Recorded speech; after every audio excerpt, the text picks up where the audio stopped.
Apple cider vinegar. Should you take it? And one of us is taking it, so stick around to the end to find out which one is.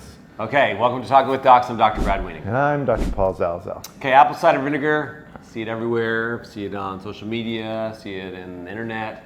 Okay, so what is apple cider vinegar? Do you know where the word vinegar comes from? Okay, a little history of vinegar.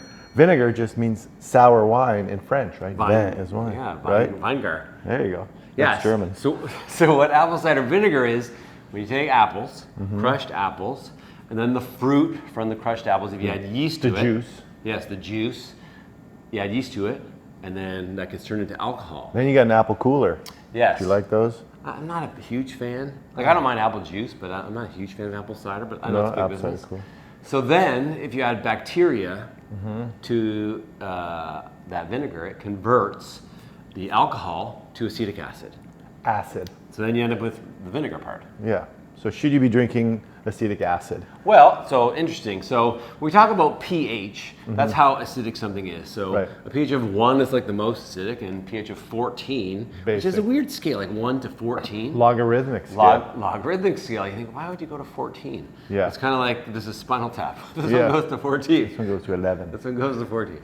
So apple cider vinegar sits in the 2 to 3 area of pH, so it is mildly acidic. But make no mistake, if you have something that's very basic in the 12, 13 range, it can also do a lot of damage. 100%. Right. 100%. And our bodies normally live at a pH around 7. Yeah. Just that's neutral pH, so it depends on what we're talking about, but approximately 7. So it is acidic in nature, and that's where a lot of its benefits come from. As a cleaning product. I know, and actually if you look at the bottle, a lot of it instructs you how to clean your counter with apple cider vinegar. My wife does that. So she cleans regular vinegar. Yes, same.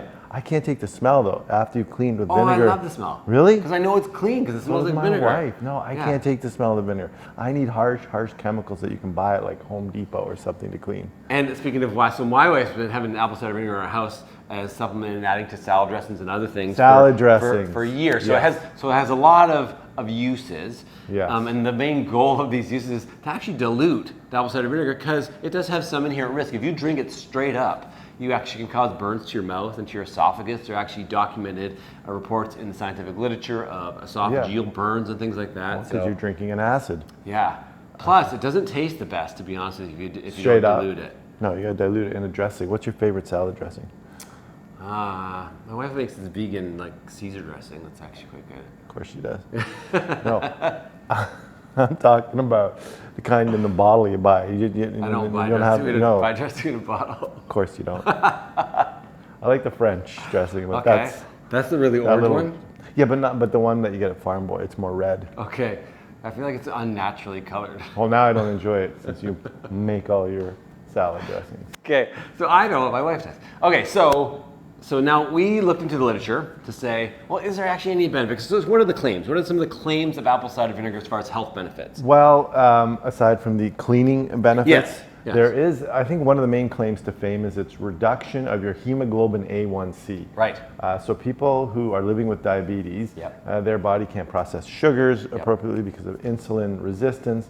And so their hemoglobin A1C rises. And that is a measure over time of how your body's been handling sugar. You can have your random glucose tested, or your fasting glucose tested, and it can be normal. But if you, over a period of time, have had elevated sugars, your hemoglobin A1C will show that. Right, and so your A1C measures about 3 months, they say. Is it 3 months? Yeah, it's about 3 months of the way that red blood cells turn over and things like that. It gives you about a 3-month average. So you can't go try to trick your doctor. I tried. Right? So my last blood eat work. Garbage for a long time. I'm just going to really study hard. I did. Eat clean. And they're like, Paul, your A1C. I did that for a week. Yeah.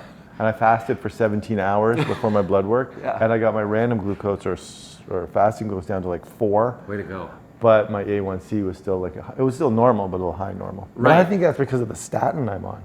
Statins that's a whole nother video. And people will be like, so leave a comment if you have experience with apple cider vinegar, positive, negative, whatever. Okay, so A1C, that's one of the benefits. Yes, so lowering your A1C. And the thoughts behind why that happens is often can reduce the spike of the sugar. It can actually delay gastric emptying a little bit, increase satiety, so maybe you actually eat less. So a lot of potential benefits on the A1C side. And it's not a ton. We're talking about a 0.5 or 0.9, start in that range. Right, but if your normal number is like 6 though. Yeah, then you're bringing you back down to a normal range, okay. Okay, so A1C for sure. Fasting glucose certainly was another one where there seemed to be some evidence, and we'll talk a little bit about that. Total cholesterol. Yes, total cholesterol, Total. but not your LDL cholesterol. Right, there are actually some rat studies that showed it would lower LDL and raise HDL, but unless you're a rat. Or keep rats as a pet. Right. Then feed them apple cider vinegar. Absolutely. If you love your rats. And then other less well-supported benefits are cardiovascular benefits, benefits for your skin, so atopic dermatitis and eczema, things like that. Are you making this stuff up, or are you getting this from the scientific literature? So let's talk about that. So we actually scoured the literature, and we found 2 good meta-analyses, as good as they can be. So a meta-analysis is always only as good as the studies that it can find to support or assess its claims. So there were 2 in 2023. We'll provide links actually in the description for these so you can check them out yourselves. One of them had, I believe, 9 studies. One of them had 15 studies. The first one was about 700 people pooled, and the second one was 1,300. And the 3 significant findings were what? I didn't read the article. I just read the summary. Okay, so the 3 findings that were significant were lowering fasting glucose, lowering A1C, and lowering total cholesterol. But this was primarily in patients who were diabetic. People who are living with diabetes. Yes. Right. Yes. So they couldn't extrapolate to the general population if this is going to be beneficial, but this was shown in people who are already living with diabetes. Right, and what I would say is that looking at even the studies that they used to make up the meta-analyses, there still was what's called heterogeneity, so the studies were not exactly the same. There was not a lot of information specifically on the dosing or the scheduling. The only thing that was required in these is that apple cider vinegar was the only intervention. So there's a lot of variables, obviously, when you're doing something like this. Right. So, in your opinion, bottom line, is there enough evidence to suggest that the average person should go out and ingest some form of apple cider vinegar, not straight up diluted and even careful in a tablet? There was a case study of a person who had esophageal damage from just taking the tablets. Yeah, because there are like capsules and gummies and things like that. So my answer to that would be, I think the answer is maybe. So I'd say there's not convincing evidence for healthy people to take this. I would say if I was living with diabetes, particularly type 2 diabetes, I think this is something that I would seriously consider because the cost is relatively low, the risk is relatively low, and the benefit is potentially significant. So I think that's worthwhile. So incorporate it into your salad dressings or into your day-to-day cooking, into your day-to-day life. Yeah, so let's talk about that. So a couple things. So when you're buying apple cider vinegar, they talk about the mother. It's interesting how the mother has like negative connotations sometimes in life. Mother-in-law, mother, you know what I mean? Mother Nature. Mother Nature, right. That's a good one. So in apple cider vinegar, it's cloudy often, or the good apple cider vinegars, they need to be cloudy. If you can see through it, what's happened is they've removed the mother, and the mother is actually the bacteria that's responsible for that process of conversion. So sometimes they'll remove it, particularly for the cleaning products. Right. But you lose that probiotic benefit. So one of the other benefits of apple cider vinegar that includes the mother is that it has those natural bacteria that can help restore your digestive system, which plays a big role in your immunity and things like that. So definitely, if you're going to do it for health benefits, you should buy one that has the mother. Okay? Do you think that the same effect would be seen with regular vinegar or red wine vinegar? Well, so they've looked into that, and so no, it's not. It's apple cider specific. Because then you pasteurize. So pasteurized vinegar removes that bacteria, then you can see through it. But what about cloudy regular vinegar? Like, do you think you could just have these benefits from regular vinegars? I don't know. Is there cloudy regular vinegar? Let us know if you use cloudy regular vinegar. Okay.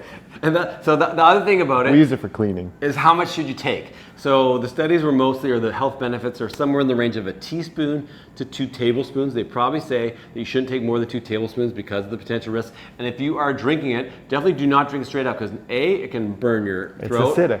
It also can erode your tooth enamel. Ooh, yeah, so a bunch of people that were taking shots of it, it eroded the enamel of your teeth. So dilute it in water or some other beverage of some sort.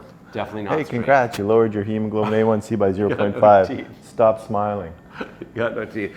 So, and yeah, for the record, who do you think It's obvious. The guy with no enamel. That's no, right. I was kidding. He's That's got great enamel. Though. Thanks, buddy. You must be watering it down. Yes. So that's actually how my wife and I take it, is we dilute it in water. But it still has a bit of a bite to it. We have it in salad dressing. Yeah. It's an ingredient in some of the salad dressings we have. Not so the a ones. lot of cooking requires it for sure. Yeah. We don't clean with it.